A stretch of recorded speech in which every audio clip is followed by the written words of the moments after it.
Musambwa Island on Lake Victoria.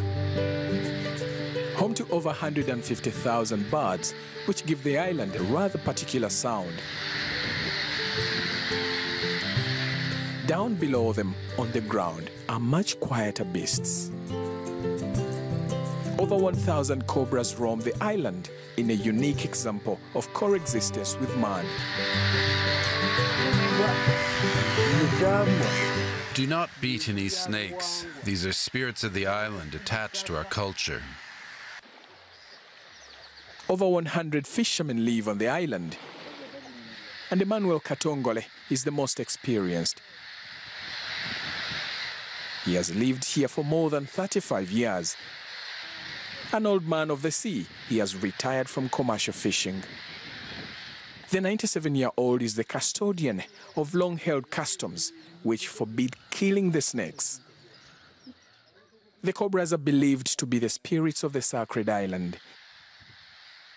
Katongole says he has never seen a cobra attack anyone, except once when he was attacked himself.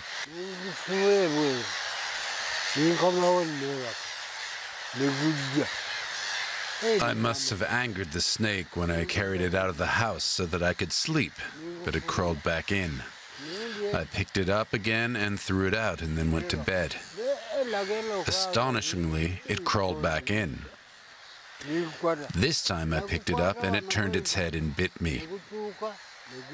The snakes shouldn't be harassed, even if it means sharing a bed with them.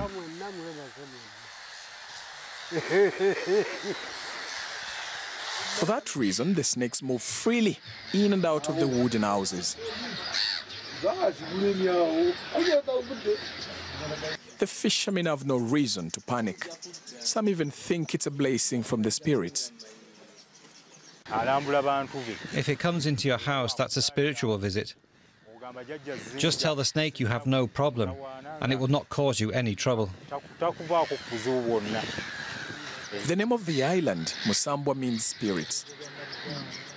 Its traditions are rather strict. No one cuts down a tree for any reason. Birds too shouldn't be killed, and their eggs must not be eaten. But the custom that prohibits women on the island is the one that is toughest for the fishermen. It would be good to finish your work and go home and see your family every day, to know how your child spent the night, to know what they've eaten. Unfortunately, it's not possible here.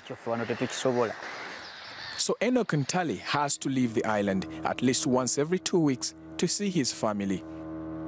At this landing site called Malembo, Ntale also sells his catch. When the fishermen meet Ntale here, many want to go to the island with him, but he says that only a limited number are allowed on the remote island. We came up with a resolution to use a space that can only accommodate up to 200 people on the island. The rest of the land is under conservation as breeding grounds for the birds.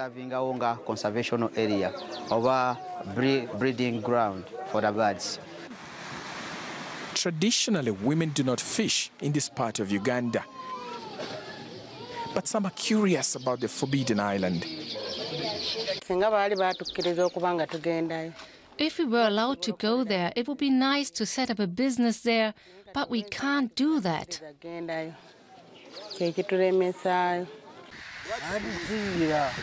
It's taboo. It's been like that since time immemorial. No women allowed. We can't let that happen.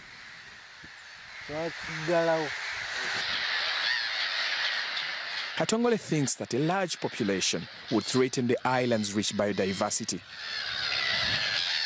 He's suffered a couple of painful pecks from the grey-headed gulls. But he would rather stay here with more birds and the snakes than humans.